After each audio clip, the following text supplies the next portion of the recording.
മട്ടത്രികോണങ്ങളെ കുറിച്ചാണ്. അപ്പൊ ആദ്യം ത്രികോണം എന്താണെന്നുള്ളത് നമുക്ക് എല്ലാവർക്കും അറിയാം. ത്രികോണം എന്താണെന്ന് നമുക്കൊക്കെ അറിയാം. എന്താണ്? ഇങ്ങനെ 3 നീളങ്ങളിങ്ങനെ അല്ലെ 3 വരകൾ കൂട്ടി യോജിപ്പിച്ചുണ്ടാക്കുന്ന രൂപം ത്രികോണം. കാരണം 3 യോജിപ്പിക്കുമ്പോൾ എന്തെന്നു 3 കോണുകൾ. അപ്പൊ അതിന് കൊടുത്ത പേരാണിത് ത്രികോണം. പക്ഷെ നമുക്ക് പഠിക്കാനുള്ളത് ഈ നോർമൽ ത്രികോണമല്ല, പിന്നെ ആരാണ്? മട്ട ത്രികോണത്തിനെ കുറിച്ചാണ് നമുക്ക് പഠിക്കാനുള്ളത്. മട്ട ത്രികോണം. ആരെയും മട്ട ത്രികോണം സാധാരണ ത്രികോണമല്ല, പകരം മട്ട ത്രികോണമാണ് പറഞ്ഞത്. ആരെയും മട്ട ത്രികോണം എന്ന് പറയുന്നത്? നോക്കുക, ഈ ത്രികോണം എനിക്ക് മാറ്റി വരയ്ക്കാൻ പറ്റും ഈ മട്ടം എന്ന പേരിന്റെ അടിസ്ഥാനത്തിൽ. എന്താ മട്ടം എന്ന് പറഞ്ഞു കഴിഞ്ഞാൽ, ഈ ആശാരിപ്പണിക്ക് പോകുമ്പോ അവിടെ അല്ലെ അവിടുത്തെ പണിക്കാരുടെ എന്താണ് എൽ ഷേപ്പിലൊരു ടൂൾ ഉണ്ടായിരിക്കും.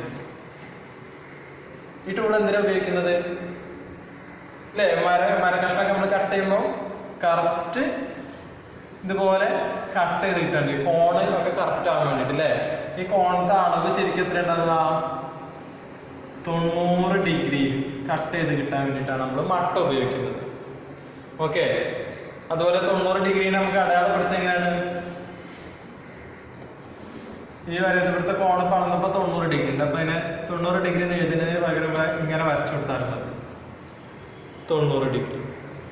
ഓക്കെ, അപ്പൊ ഈ 90 ഡിഗ്രിനെയാണ് എന്താ പറയാ മട്ടം എന്ന് പറയുന്നത്. അപ്പൊ മട്ട ത്രികോണം എന്ന് പറഞ്ഞു കഴിഞ്ഞാൽ എന്താണ്?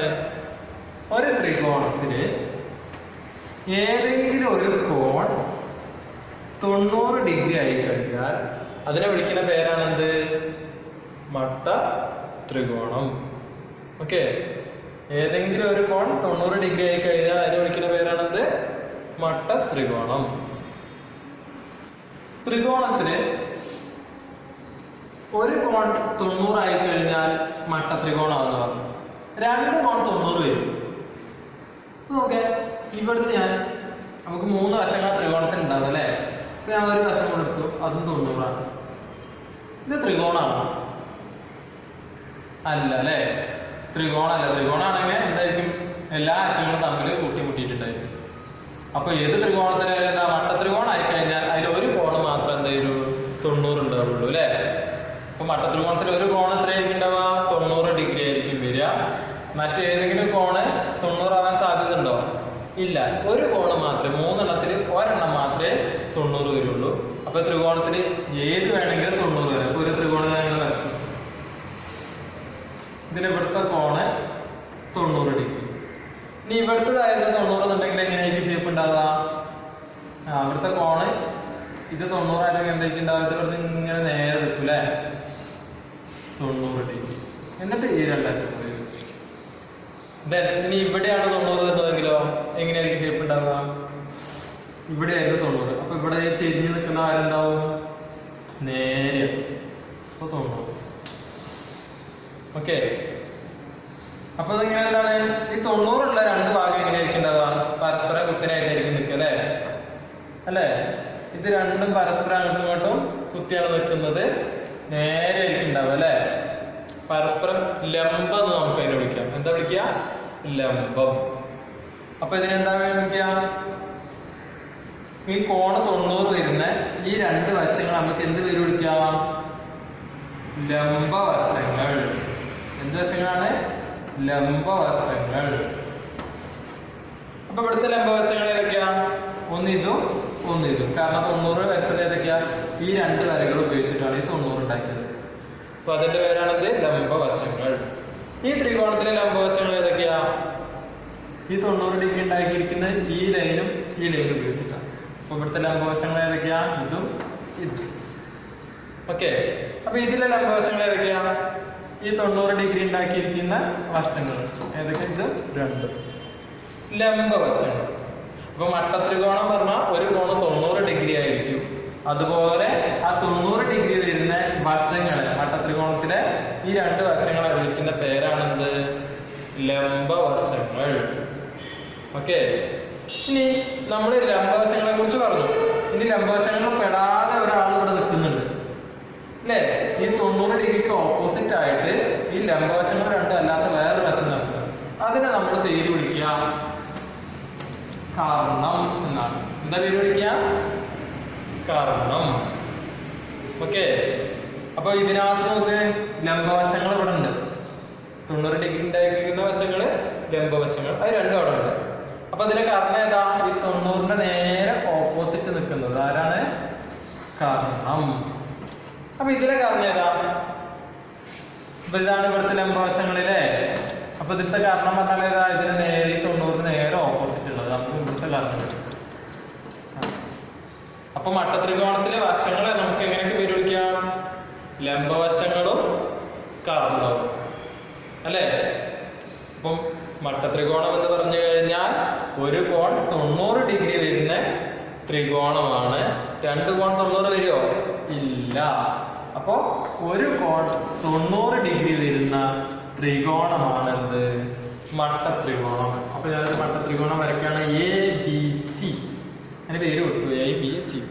മട്ടത്രികോണം ABC എന്ന് നമുക്ക് ഇതിന്റെ പേര് വിളിക്കാം. കാരണം ഇതിലൊരു കോൺ 90 ഡിഗ്രി. ഈ മട്ടത്രികോണത്തിലെ 90 ഡിഗ്രി ഉണ്ടാക്കിയിരിക്കുന്ന AB എന്ന് പറയുന്ന വരയും BC എന്ന് പറയുന്ന വരയും, ഇതിനെ രണ്ടിനെയും നമുക്ക് എന്ത് പേര് വിളിക്കാം? ABയും പിന്നെയോ BC. ഇതിനെന്ത് പേര് വിളിക്കാം? എന്താണ് പേര് വിളിക്കുക? ലംബ വശങ്ങൾ.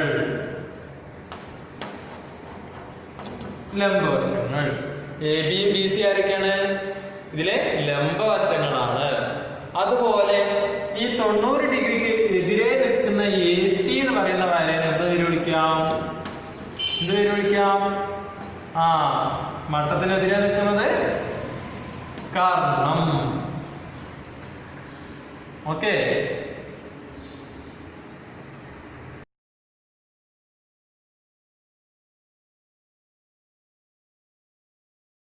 സംഖ്യകളുടെ വർഗം. സംഖ്യയുടെ വർഗം എന്ന് പറഞ്ഞാൽ എന്താ? എന്താ വർഗം എന്ന് പറയുന്നത്? അപ്പൊ നിങ്ങൾ ശരിക്കും വിചാരിക്കുന്ന വർഗമല്ല കണക്കിലെ വർഗം എന്ന് പറയുന്നത്. കണക്കിലെ വർഗം എന്ന് പറഞ്ഞു കഴിഞ്ഞാൽ ഇപ്പൊ ഞാനൊരു സംഖ്യ എടുക്കും 1. 1ന്റെ വർഗം എന്ന് പറയുന്നത് 1 ഗുണിക്കണം 1. ഇതിനാണ് എന്താ പറയാ? 1ന്റെ വർഗം. 1ന്റെ വർഗം സൂചിപ്പിക്കുക എങ്ങനെയാ? 1ന്റെ മേലെ ഒരു സ്ക്വയർ, അതായത് 2 എന്നിട്ടുണ്ട്. എന്ന് വെച്ച് കഴിഞ്ഞാൽ ഒരു സംഖ്യയെ അതേ സംഖ്യ കൊണ്ട് ഗുണിക്കുന്നതിനെ എന്ത് പറയാ? സംഖ്യയുടെ വർഗം എന്ന് പറയാം. അപ്പൊ 1ന്റെ വർഗം പറഞ്ഞാൽ എത്രയാ? 1 ഗുണിക്കണം 1. അതിനെ നമുക്ക് ഇങ്ങനെ സൂചിപ്പിക്കാം. 1നെ എത്ര തവണ ഗുണിച്ചിട്ടുണ്ട്? 2 തവണ ഗുണിച്ചിട്ടുണ്ട്. അതിനെ സൂചിപ്പിക്കാനാണ് ആര് ഈ 2 എഴുതുന്നത്. അപ്പൊ 1ന്റെ വർഗം എന്ന് പറഞ്ഞാൽ 1 ഗുണിക്കണം 1. അഥവാ എങ്ങനെ എഴുതാം? 1ന്റെ സ്ക്വയർ. അപ്പൊ എത്ര 1ന്റെ വർഗം? 1 1. അപ്പൊ 2ന്റെ വർഗം എത്രയാ? 2 ഗുണിക്കണം 2, അല്ലെ? 2ന്റെ വർഗം പറഞ്ഞാൽ 2നെ 2 കൊണ്ട് ഗുണിക്കും. എത്രയാ? 2. അപ്പൊ നമുക്ക് ഇതിനെ എങ്ങനെ എഴുതാം? 2ന്റെ വർഗം പറഞ്ഞാൽ 2ന്റെ മേലെ ഒരു 2 ഇട്ട് വെച്ചാൽ 2നെ 2 തവണ ഗുണിച്ചു. എത്ര കിട്ടും 2ന്റെ വർഗം? 2 ഗുണിക്കണം 2, 2 2 4. എങ്കിൽ 3ന്റെ വർഗം എത്രയാ? 3 ഗുണിക്കണം 3, അല്ലേ? അപ്പൊ അതിലെങ്ങനെയാ 3ന്റെ വർഗം എഴുതി? എങ്ങനെയാ? 3ന്റെ മേലെ ഒരു 2 ഇട്ട് വെച്ചാൽ മതി. ആൻസർ എന്ത് കിട്ടും? 3 ഗുണിക്കണം 3 എത്രയാ? 9. അങ്ങനെയാണ് 4ന്റെ വർഗം എങ്ങനെ കാണുക? 4 4 ഗുണിക്കണം, അല്ലേ? 4 4 ഗുണിച്ചാൽ 4ന്റെ വർഗം കിട്ടും. 4ന്റെ വർഗം എന്ന് പറയുന്നത് നമ്മൾ ഇങ്ങനെയാണ് സൂചിപ്പിക്കുക. 4ന്റെ വർഗം എത്രയാ? 4 4 16, അല്ലേ? ഇങ്ങനെ ഏത് സംഖ്യയുടെ വർഗം ചോദിച്ചാൽ നമുക്ക് എന്ത് ചെയ്യാൻ പറ്റും? കണ്ടുപിടിക്കാം, അല്ലേ? അപ്പൊ സംഖ്യയുടെ വർഗം പറഞ്ഞാൽ എന്ത് ചെയ്താൽ മതി? ആ സംഖ്യയെ അതേ സംഖ്യ കൊണ്ട് ഗുണിച്ചാൽ മതി. ഓക്കെ. ഒരു സംഖ്യയുടെ വർഗം കാണാനുള്ള ക്വസ്റ്റ്യൻ ആണ്. ഇങ്ങനെയാണ് തന്നത്.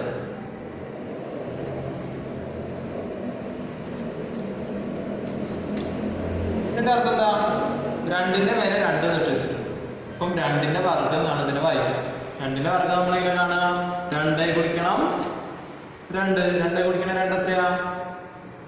4. അപ്പൊ 2ന്റെ വർഗം കാണാൻ ഇങ്ങനെയൊന്നും ചോദിക്കുക. 2ന്റെ വർഗം എത്രയാ? 4, അല്ലേ? അതിനാണെന്നുണ്ടെങ്കിൽ വേറെ സംഖ്യ നോക്കുക. 9. 9ന്റെ വർഗം. എങ്ങനെ 9ന്റെ വർഗം കാണാം? 9 ഗുണിക്കണം 9 ചെയ്ത് കഴിഞ്ഞാൽ 9ന്റെ വർഗം കിട്ടും. 9 9 എത്രയാ? 81. ഗുണന പട്ടിക അറിയണം അല്ലേ? 9 ഗുണിക്കണം 9 81. അപ്പൊ നമ്മളിപ്പോ എന്തിനാണ് സംഖ്യയുടെ വർഗങ്ങളെ കുറിച്ച് പറഞ്ഞത്? അപ്പൊ നമുക്ക് നമ്മുടെ മട്ടത്രികോണത്തിലെ കണക്കുകളും കാര്യങ്ങളും, അതായത് മട്ടത്രികോണങ്ങളുടെ പ്രത്യേകതകൾ പറയുന്ന കൂട്ടത്തില് അവിടെ ആര് വരുന്നുണ്ട്? സംഖ്യകളുടെ വർഗങ്ങളെ കുറിച്ച് പറയുന്നുണ്ട്. അപ്പൊ നമ്മൾ ഓൾറെഡി അത് അറിഞ്ഞു വെച്ചെങ്കിൽ നമുക്ക് അത് പറയാൻ പറ്റുള്ളൂ. അതിനു വേണ്ടിയിട്ടാണ് നമ്മൾ എന്ത് ചെയ്തത്? സംഖ്യകളുടെ വർഗങ്ങളെ കുറിച്ച് ഇപ്പൊ പറഞ്ഞത്. ഓക്കെ, ഞാനിവിടെ ഒരു മട്ടത്രികോണം വരച്ചിട്ടുണ്ട് അല്ലെ. മട്ടത്രികോണത്തിലെ വശങ്ങൾ നോക്കുക. 90 ഉണ്ടാക്കിയിരിക്കുന്ന 2 വശങ്ങൾ ലംബ വശങ്ങൾ എത്രയാ? 3ഉം 4ഉം ആണുള്ളത്. അതിന്റെ നീളങ്ങൾ 90-നെതിരെയുള്ള കർണം അതിന് എത്രയുള്ളത്? 5 സെന്റിമീറ്റർ ആണ് അതിന്റെ നീളമുള്ളത്. ഓക്കെ, ഇനിയാണ് നമുക്ക് നമ്മുടെ പാഠഭാഗത്തിലേക്ക് ശരിക്കും ചെല്ലാനുള്ളത്. എന്താ വെച്ച് കഴിഞ്ഞാൽ ഈ മട്ടത്രികോണത്തിൽ നിന്നും നമ്മളൊരു പുതിയൊരു കാര്യം പഠിക്കാൻ പോവാണ്. എന്ന് വെച്ച് കഴിഞ്ഞാൽ ഇതിലെ ലംബവശങ്ങളുടെ വർഗങ്ങൾ കൂട്ടിയാൽ കർണത്തിന്റെ വർഗം കിട്ടുമെന്നാണ് പറയുന്നത്. എന്താ പറഞ്ഞത്? ലംബവശങ്ങളുടെ വർഗങ്ങൾ കൂട്ടിയാൽ കർണത്തിന്റെ വർഗം കിട്ടും. ഇപ്പൊ ലംബവശങ്ങളുടെ വർഗങ്ങൾ അറിയുന്നില്ല. ലംബവശങ്ങളുടെ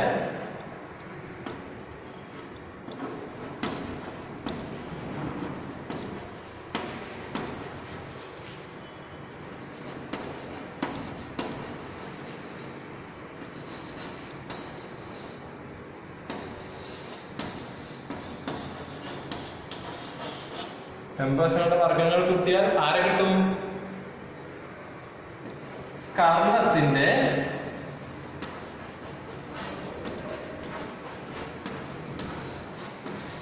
വർഗം കിട്ടും. ലംബവശങ്ങളുടെ വർഗങ്ങൾ കൂട്ടിയാൽ കർണത്തിന്റെ വർഗം കിട്ടും. അപ്പൊ ഈ കാര്യം പറഞ്ഞത് ആരാന്നറിയോ? ഈ കാര്യം പറഞ്ഞത് പൈതഗോറസ് ആണ്. ആരാണ് പറഞ്ഞത്? പൈതഗോറസ് എന്ന് പറയുന്ന ആളാണ് ഈ കാര്യം പറഞ്ഞത്. ഇയാളാണ് കണ്ടുപിടിച്ചത്. അതുകൊണ്ടാണ് എന്ത് ഇതിനെന്ത് പേര് വിളിക്കുന്നത്? പൈതഗോറസ് തത്വം എന്ന് പറയുന്നത്. അപ്പം പൈതഗോറസ് തത്വം എന്താണ്?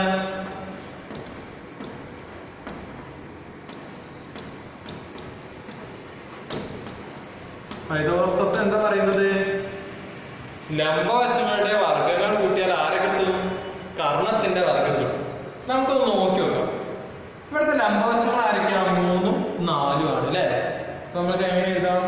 3ന്റെ വർഗം. എന്റെ വർഗങ്ങൾ കൂട്ടി വെക്കാം കേട്ടോ. 3ന്റെ വർഗം കൂട്ടണം 4ന്റെ വർഗം.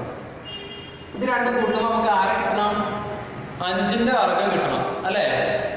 അപ്പൊ അത് കിട്ടുമോ നോക്കാം. അപ്പൊ അതിന്റെ മുന്നേ 5ന്റെ വർഗം എത്രയാ? അത് ആദ്യം ചെയ്ത് എടുത്തു വെക്കാം. എത്ര? 5ന്റെ വർഗം പറഞ്ഞാൽ 5 ഗുണിക്കണം 5. എത്ര? 5 5 25. നമുക്ക് ഇത് രണ്ടും ചെയ്യുമ്പോൾ ലംബവശങ്ങളുടെ വർഗങ്ങൾ കൂട്ടുമ്പോൾ ഈ കർണത്തിന്റെ വർഗം കിട്ടുമെന്ന് അറിയണം. ഒന്ന് ചെയ്തു നോക്കുക. 3ന്റെ വർഗം എത്രയാ? 3 ഗുണിക്കണം 3 ആണ് അല്ലേ. കൂട്ടണം 4ന്റെ വർഗം എത്രയാ? 4 ഗുണിക്കണം 4. എന്നിട്ട് ഇത് രണ്ടും കൂട്ടി വെക്കുക. 3 ഗുണിക്കണം 3 പറഞ്ഞാൽ 9. കൂട്ടണം 4 ഗുണിക്കണം 4 എന്ന് പറഞ്ഞാൽ എത്രയാ? 16. 9 16 കൂട്ടിയാൽ എത്രയാ? 25. ഈ 25 എന്ന് പറയുന്നത് ആരാ? 25 എന്ന് പറയുന്നത് ആരാ? 25 എന്ന് പറഞ്ഞത് നമ്മുടെ 5ന്റെ വർഗല്ലേ. ഓക്കെ, അപ്പൊ നമുക്ക് എന്ത് കിട്ടി? ഈ പൈതഗോറസ് പറഞ്ഞത് ശരിയാണ്. എന്താണ്? ലംബവശങ്ങളുടെ വർഗങ്ങൾ കൂട്ടിയാൽ കർണത്തിന്റെ വർഗം കിട്ടും. ഇതിനി ഈ പറഞ്ഞിരിക്കുന്ന കാര്യം ഇയാൾ ചിലപ്പോൾ ഈ ത്രികോണം മാത്രം നോക്കിയിട്ടാണെങ്കിലോ പറഞ്ഞത് നമുക്കൊന്ന് അറിയണം അല്ലേ. അപ്പൊ അതിന് വേണ്ടിയിട്ട് എന്ത് ചെയ്യാം? നമുക്ക് ഒരു 2-3 ത്രികോണത്തിന്റെ കൂടെ ഇതുപോലെ ചെയ്തു നോക്കാം. അപ്പം ലംബങ്ങളുടെ വർഗങ്ങൾ കൂട്ടിക്കഴിഞ്ഞാൽ കർണത്തിന്റെ വർഗം കിട്ടുമെന്ന് അറിയാമല്ലോ അല്ലേ. ഇതിന് നോക്കൂ. ഈ മട്ടത്രികോണത്തിന് ലംബവശങ്ങൾ ആരൊക്കെയാ? 6ഉം 8ഉം അല്ലെ. ലംബമായിട്ട് നിൽക്കുന്ന വശങ്ങൾ. അതിനെതിരെ കർണമുണ്ട് അല്ലെ. അപ്പൊ നമ്മളിവിടെ മട്ടത്രികോണം മട്ടത്രികോണത്തിന് നമ്മൾ പൈതഗോറസ് തത്വം ശരിയാവുന്നുണ്ടാണെങ്കിൽ എന്ത് ചെയ്താൽ മതി? ലംബവശങ്ങളുടെ വർഗങ്ങളുടെ തുക കർണത്തിന്റെ വർഗമായിട്ട് കിട്ടുമെന്ന് നോക്കിയാൽ മതി അല്ലേ.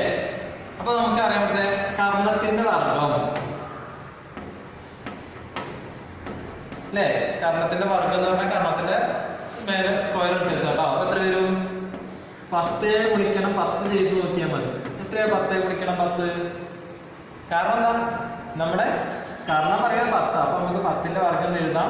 10ന്റെ വർഗം പറഞ്ഞാൽ 10 ഗുണിക്കണം 10 എത്രയാ? 100 അല്ലേ? ഇനി നോക്ക്, ഈ ലംബവശങ്ങളുടെ വർഗങ്ങൾ കൂട്ടുമ്പോൾ നമുക്ക് ഇത് കിട്ടുമെന്ന് അറിയണം അല്ലേ? അപ്പൊ ലംബവശങ്ങളുടെ വർഗങ്ങൾ കൂട്ടുക. ഇവിടുത്തെ ലംബവശങ്ങൾ ഏതൊക്കെ? 6 എടുക്കുക. അപ്പൊ നമുക്ക് കൂട്ടി നോക്കാം. 6ന്റെ വർഗം കൂട്ടണം 8ന്റെ വർഗം സമം എന്താ കിട്ടുക നോക്കാം. ഇത് കിട്ടുമെന്നുള്ള അറിയാം അല്ലേ? കൂട്ടി നോക്കാം. 6ന്റെ വർഗം പറഞ്ഞാൽ 6 ഗുണിക്കണം 6 കൂട്ടണം 8ന്റെ വർഗം പറഞ്ഞാൽ 8 ഗുണിക്കണം 8. നമുക്ക് ഗുണനപ്പട്ടിക അറിയണം അല്ലേ? അപ്പൊ 6 എത്ര? 6 36.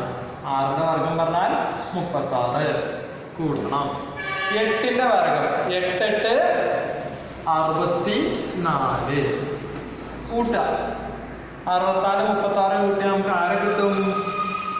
100 എന്ന് കിട്ടും. ഓക്കെ, എത്ര കിട്ടുക? 100. അപ്പൊ ഇത് എന്തിനു തുല്യ? ഈ 100 എന്ന് പറയുന്നത് 10ന്റെ വർഗത്തിന് തുല്യാണ്. ലംബവശങ്ങളുടെ വർഗങ്ങൾ കൂട്ടിയപ്പോ ആര് കിട്ടി? കർണത്തിന്റെ വർഗം കിട്ടി. അപ്പൊ പൈതഗോറസ് തത്വം നമുക്ക് എല്ലാ മട്ടത്രികോണത്തിൽ ഇങ്ങനെ അളവുകൾ തന്നു കഴിഞ്ഞാൽ നമുക്ക് ചെക്ക് ചെയ്ത് നോക്കാം അല്ലേ? അപ്പൊ ഇത് ശരിയായില്ലെങ്കിൽ എന്താവില്ല? അത് മട്ടത്രികോണം ആവില്ല എന്നാ പറയുന്നത്. പൈതഗോറസ് പറയുന്നത് എന്താണ്? ഏത് മട്ടത്രികോണം എടുത്താലും ലംബവശങ്ങളുടെ വർഗങ്ങൾ കൂട്ടി കഴിഞ്ഞാൽ കർണത്തിന്റെ വർഗം കിട്ടണം. അങ്ങനെ കിട്ടിയില്ലെങ്കിലോ അപ്പൊ അത് മട്ടത്രികോണം ആവില്ല. അങ്ങനെയാണ് ഇതിന് മട്ടത്രികോണത്തിന്. ഓക്കെ, ലംബവശങ്ങൾ ആരൊക്കെയാ? 6ഉം 8ഉം അല്ലെ? ലംബമായിട്ട് നിൽക്കുന്ന വശങ്ങൾ. അതിനെതിരെ കർണമുണ്ട് അല്ലെ? അപ്പൊ നമ്മളിവിടെ മട്ടത്രികോണം എന്താ? മട്ടത്രികോണത്തിന് നമ്മുടെ പൈതഗോറസ് തത്വം ശരിയാവുന്നുണ്ടാണെങ്കിൽ എന്ത് ചെയ്താൽ മതി? ലംബവശങ്ങളുടെ വർഗങ്ങളുടെ തുക കർണത്തിന്റെ വർഗമായിട്ട് കിട്ടുമെന്ന് നോക്കിയാൽ മതി അല്ലേ? അപ്പൊ നമുക്ക് അറിയാൻ പറ്റേ കർണത്തിന്റെ വർഗം അല്ലേ? കർണത്തിന്റെ വർഗം എന്ന് പറഞ്ഞാൽ കർണത്തിന്റെ മേലെ സ്ക്വയർ എടുത്ത് വെച്ചാട്ടോ. അപ്പൊ എത്ര വരും? 10 ഗുണിക്കണം 10 ചെയ്ത് നോക്കിയാൽ മതി. എത്രയാ 10 ഗുണിക്കണം 10? കാരണം എന്താ? നമ്മുടെ കർണം പറയാൻ 10. അപ്പൊ നമുക്ക് 10ന്റെ വർഗം എഴുതാം. 10ന്റെ വർഗം പറഞ്ഞാൽ 10 ഗുണിക്കണം 10 എത്രയാ? 100 അല്ലേ? ഇനി നോക്ക്, ഈ ലംബവശങ്ങളുടെ വർഗങ്ങൾ കൂട്ടുമ്പോൾ നമുക്ക് ഇത് കിട്ടുമെന്ന് അറിയണം അല്ലേ? അപ്പൊ ലംബവശങ്ങളുടെ വർഗങ്ങൾ കൂട്ടാം. ഇവിടുത്തെ ലംബവശങ്ങൾ ഏതൊക്കെ? 6 എടുക്കുക. അപ്പൊ നമുക്ക് കൂട്ടി നോക്കാം. 6ന്റെ വർഗം കൂട്ടണം 8ന്റെ വർഗം സമം എന്താ കിട്ടുക നോക്കാം. ഇത് കിട്ടുമെന്നുള്ള അറിയാം അല്ലേ? കൂട്ടി നോക്കാം. 6ന്റെ വർഗം പറഞ്ഞാൽ 6 ഗുണിക്കണം 6 കൂട്ടണം 8ന്റെ വർഗം പറഞ്ഞാൽ 8 ഗുണിക്കണം 8. നമുക്ക് ഗുണനപ്പട്ടിക അറിയണം അല്ലേ? അപ്പൊ 6 എത്ര? 6 36. 6ന്റെ വർഗം പറഞ്ഞാൽ 36 കൂട്ടണം 8ന്റെ വർഗം 8 64 കൂട്ട 64 36 കൂട്ടി നമുക്ക് ആരെ കിട്ടും? 100 എന്ന് കിട്ടും. ഓക്കെ, എത്ര കിട്ടുക? 100. അപ്പൊ ഇത് എന്തിനു തുല്യ? ഈ 100 എന്ന് പറയുന്നത് 10ന്റെ വർഗത്തിന് തുല്യാണ്. ലംബവശങ്ങളുടെ വർഗങ്ങൾ കൂട്ടിയപ്പോ ആര് കിട്ടി? കർണത്തിന്റെ വർഗം കിട്ടി. അപ്പൊ പൈതഗോറസ് തത്വം നമുക്ക് എല്ലാ മട്ടത്രികോണത്തിൽ ഇങ്ങനെ അളവുകൾ തന്നു കഴിഞ്ഞാൽ നമുക്ക് ചെക്ക് ചെയ്ത് നോക്കാം അല്ലേ? അപ്പൊ ഇത് ശരിയായില്ലെങ്കിൽ എന്താവില്ല? അത് മട്ടത്രികോണം ആവില്ല എന്നാ പറയുന്നത്. പൈതഗോറസ് പറയുന്നത് എന്താണ്? ഏത് മട്ടത്രികോണം എടുത്താലും ലംബവശങ്ങളുടെ വർഗങ്ങൾ കൂട്ടി കഴിഞ്ഞാൽ കർണത്തിന്റെ വർഗം കിട്ടണം. അങ്ങനെ കിട്ടിയില്ലെങ്കിലോ അപ്പൊ അത് മട്ടത്രികോണം ആവില്ല. അങ്ങനെയാണ് പൈതഗോറസ് പറഞ്ഞത്. ഓക്കെ,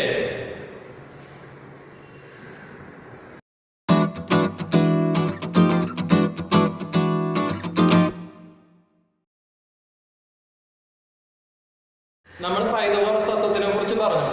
അപ്പൊ പൈതഗോറസ് തത്വമായിട്ട് ബന്ധപ്പെടുത്തിക്കൊണ്ട് ഇനി നമുക്ക് ഈ മട്ടത്രികോണങ്ങളിലെ കണക്കുകൾ ചെയ്യാൻ പറ്റും. എങ്ങനെയാന്നുള്ളത് നോക്കാം. ഇവിടെ ഈ മട്ടത്രികോണത്തിന് ലംബവശങ്ങൾ തന്നിട്ടുണ്ട്. 1.5 മീറ്ററും 2 മീറ്ററും. പക്ഷെ ഇവിടെ കർണം തന്നില്ല. അതെങ്ങനെയാ കണ്ടുപിടിക്കുക എന്നുള്ളത് നോക്കാം. നമുക്കറിയാം ലംബവശങ്ങളുടെ വർഗങ്ങൾ അല്ലേ? ഇപ്പൊ ഈ ത്രികോണത്തിന് ഞാൻ ABC. ഇന്നത്തെ ലംബവശങ്ങൾ പറയുന്നതായിരിക്കാം. ഒന്ന് AB ആണ്, അടുത്തതാരാ? BC ആണ്. അപ്പൊ ഇതിന്റെ രണ്ടിന്റെ ലംബവശങ്ങളുടെ വർഗം എന്ത് കിട്ടും? കർണത്തിന്റെ വർഗം കിട്ടും അല്ലെ. ഇവിടുത്തെ കർണം പറയുന്നത് ആരാ? AC ആണ്. അപ്പൊ നമുക്ക് AC ന്റെ വർഗം കിട്ടും. അപ്പൊ ഇത് രണ്ടും ഇവിടെ തന്നിട്ടുണ്ട് ആരാ? 1.5 പിന്നെയോ 2. അപ്പൊ നമുക്ക് കിട്ടും ഇതിന്റെ രണ്ടിന്റെ വർഗങ്ങൾ ചെയ്ത് കഴിഞ്ഞാൽ നമുക്ക് ആരെ ഉത്തരം കിട്ടുക? ഇതിന്റെ വർഗം കിട്ടും. ഓക്കെ, ഇതിന്റെ വർഗം കിട്ടിക്കഴിഞ്ഞാൽ ഏത് സംഖ്യന്റെ വർഗം കണ്ടപ്പോഴാണ് നമുക്ക് ആ ഉത്തരം കിട്ടിയെന്നുള്ളത് ചെക്ക് ചെയ്ത് നോക്കിയാൽ എങ്ങനെയാന്നുള്ള പറയാം കേട്ടോ. അപ്പൊ നമുക്ക് കിട്ടുന്നതാണ് AC-ന്റെ സ്ക്വയർ, AC-ന്റെ വർഗം എന്ന് പറയുന്നത്. ഇത് രണ്ടും കൂട്ടിയാൽ മതില്ലേ? അപ്പൊ 1.5 ഗുണിക്കണം 1.5, ഇതിന്റെ വർഗം കൂട്ടണം 2ന്റെ വർഗം പറഞ്ഞാൽ 2 ഗുണിക്കണം 2. ഇത് നമുക്ക് ഗുണിക്കുമ്പോൾ എത്ര വരും? 2.25 എന്നാണ് ആൻസർ കിട്ടുക. എത്ര വരിക? 2.25 കൂട്ടണം 2 ഗുണിച്ചാൽ എത്രയാ? 4. ഇത് രണ്ടും കൂട്ടുമ്പോൾ നോക്കുക, 2.25 4 എത്രയാ? 6.25 അല്ലേ? 2.25 എന്നാൽ 2.25. എനിക്ക് 4 കൂടെ കൂട്ടിയപ്പോൾ എത്ര വന്നു? 6.25. ഇനി ഏത് സംഖ്യയുടെ സംഖ്യ അല്ലേ? ഈ ഒരു നീളത്തിന്റെ 2.5ന്റെ വർഗമാണ് ആര്? 6.25. ഓക്കെ, ഇത് കിട്ടിയത് ഇങ്ങനെയാണ്. 15ന്റെ വർഗം 225. അപ്പൊ 1.5ന്റെ വർഗം എത്ര വരും? 2.25. അതുപോലെ 25ന്റെ വർഗമാണ് 625. അപ്പൊ നമുക്ക് എന്ത് കിട്ടും? 2.5ന്റെ വർഗമാണ് 6.25. ഇങ്ങനെയാണത് കിട്ടിയത് കേട്ടോ.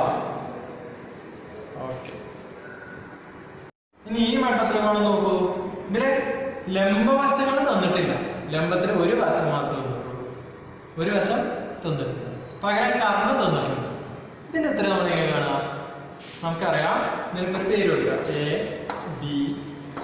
അപ്പൊ നമുക്കറിയാം എന്താണ് ലംബവശങ്ങളായിട്ടുള്ള AC-ന്റെ വർഗവും BC-ന്റെ വർഗവും കൂട്ടിക്കഴിഞ്ഞാൽ ആരെ കിട്ടും? കർണത്തിന്റെ വർഗം കിട്ടും, AB-ന്റെ വർഗം കിട്ടും. ഇത് നമുക്കറിയാവുന്ന കാര്യം. ഇപ്പൊ ഞാനിവിടെ AC ഇത്രയൊന്നും തന്നിട്ടില്ല. അപ്പൊ അതിന് അതേപോലെ BC 9 ആണ് തന്നിട്ടുണ്ട്. അപ്പൊ 9ന്റെ വർഗം. AB 15 ആണ് തന്നിട്ടുണ്ട്. 15ന്റെ വർഗം. AC-ന്റെ വർഗമാണ് നമുക്ക് കിട്ടേണ്ടത് അല്ലേ? അപ്പൊ ഞാൻ അതിനെ ഇവിടെ നിർത്തി. അപ്പൊ നമുക്ക് AC കിട്ടാൻ ഇതിനെ ഇവിടെ നിന്ന് അങ്ങോട്ട് കൊണ്ടുപോയാൽ മതി. അപ്പൊ AC സ്ക്വയർ മാത്രമാവും അല്ലെ? ഇതിനങ്ങോട്ട് കൊണ്ടുപോയി എത്രയുടെ വരിക? 15ന്റെ വർഗം കുറയ്ക്കണം 9ന്റെ വർഗം. 15ന്റെ വർഗം എത്രയാ? 15 ഗുണിക്കണം 15 225 എന്ന് കിട്ടും. ഓക്കെ, കുറയ്ക്കണം 9ന്റെ വർഗം പറഞ്ഞാൽ 9 ഗുണിക്കണം 9 81. ഇത് രണ്ടും കുറച്ച് കഴിഞ്ഞാൽ എത്ര വരിക? എത്ര വരും? 4. 22 8 പോയാൽ എത്രയാ?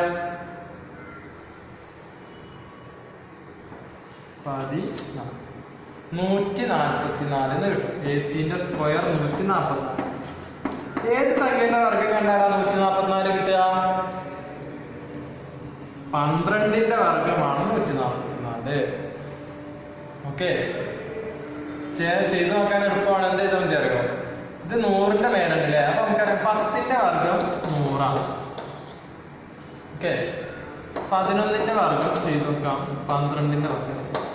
2ന്റെ വർഗം എപ്പോഴും 4ആണെന്നല്ല. അപ്പൊ അവസാനത്തെ അക്കം നോക്കാം, ഇവിടെ 4ആണുള്ളത്. അപ്പൊ 12ന്റെ വർഗം 144. ഓക്കെ, 11ൻ്റെത് 124.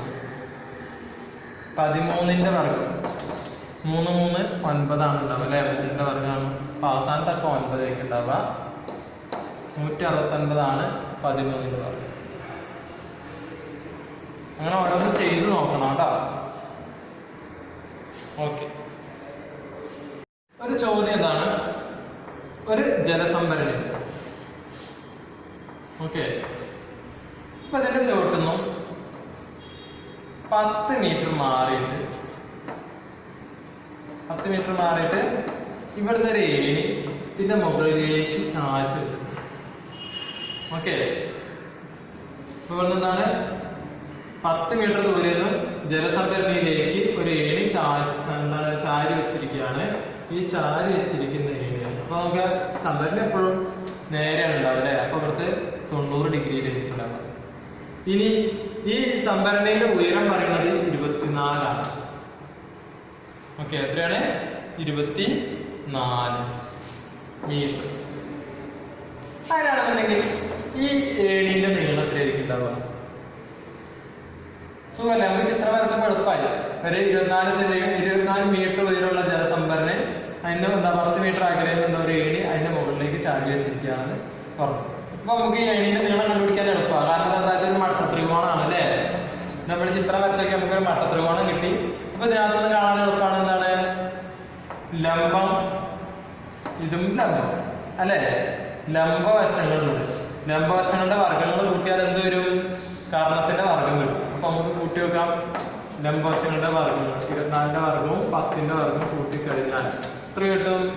24ന്റെ വർഗ്ഗം പറഞ്ഞാൽ എത്രയാ? 576ആണ്. 24 വിളിക്കുന്ന 24 ചെയ്ത് കഴിഞ്ഞാൽ 576. 10ന്റെ വർഗ്ഗം പറഞ്ഞാൽ എത്രയാ? 10 10 100. 576 100 കൂടെ കൂട്ടിക്കഴിഞ്ഞാൽ 676. അപ്പൊ ഇതാണ് എന്ത്? കർണത്തിന്റെ വർഗ്ഗം. കർണം പറഞ്ഞാൽ എത്രയാ? കർണം പറഞ്ഞു കഴിഞ്ഞാല് നമ്മുടെ ഏണിയാണ് അല്ലേ. ഈ ചാരി വെച്ചിരിക്കുന്ന ഏണിയാണ്. അപ്പൊ അത് കിട്ടാന് ഇതിന്റെ വർഗ്ഗം കണ്ടപ്പോഴാണ് 676. ഏത് സംഖ്യയുടെ വർഗ്ഗം കാണുമ്പോഴാണ് 676 വരിക? നമ്മൾ നേരത്തെ പറഞ്ഞു 25ന്റെ വർഗ്ഗം ചെയ്ത് കഴിഞ്ഞാൽ 625 കിട്ടും. 26ന്റെ വർഗ്ഗം ചെയ്ത് നോക്കിയാലോ ഇതിന്റെ അടുത്തൊരു സംഖ്യ. കാരണം ലാസ്റ്റത്തെ അക്കേത് 6 ആണ് അല്ലെ. 6ന്റെ വർഗ്ഗം ആകുമ്പോൾ 6 36. അവസാനത്തൊക്കെ 6 അടുത്ത അവസാനത്തൊക്കെ 6. പിന്നെ ഇതിന്റെ അടുത്തുള്ള സംഖ്യ 625ന്റെ അടുത്തുള്ള ഒരു സംഖ്യയാണ് 676. അപ്പൊ ഇത് രണ്ടും കൂടെ താരതമ്യം എടുത്തിട്ട് നമുക്ക് പെട്ടെന്ന് പറയാൻ എന്താണ്? 26 മീറ്റർ. ഓക്കെ, 26ന്റെ വർഗ്ഗമാണ് ആര്? 26ന്റെ വർഗ്ഗമാണ് 676. ഓക്കെ, ഇനി ഈ വീഡിയോ കണ്ടു കഴിഞ്ഞാൽ ഉടനെ നിങ്ങൾ ചെയ്യേണ്ട കാര്യം 1 മുതൽ 20 വരെയുള്ള 1 മുതൽ 20 വരെയുള്ള സംഖ്യകൾ, അതായത് 1ന്റെ സ്ക്വയർ, 2ന്റെ സ്ക്വയർ, 3ന്റെ സ്ക്വയർ എന്നൊക്കെ പറഞ്ഞിട്ട് എന്ത് ചെയ്യാൻ ഇങ്ങനെ ചെയ്ത് വരെ കാണുക. 20 വരെയുള്ള സംഖ്യയുടെ വർഗ്ഗങ്ങൾ കണ്ടുപിടിക്കുക. എന്നിട്ട് വേണം നമ്മൾ പറഞ്ഞ ഓരോ കണക്കുകളും ചെയ്യാനും പഠിക്കാൻ. ഓക്കെ.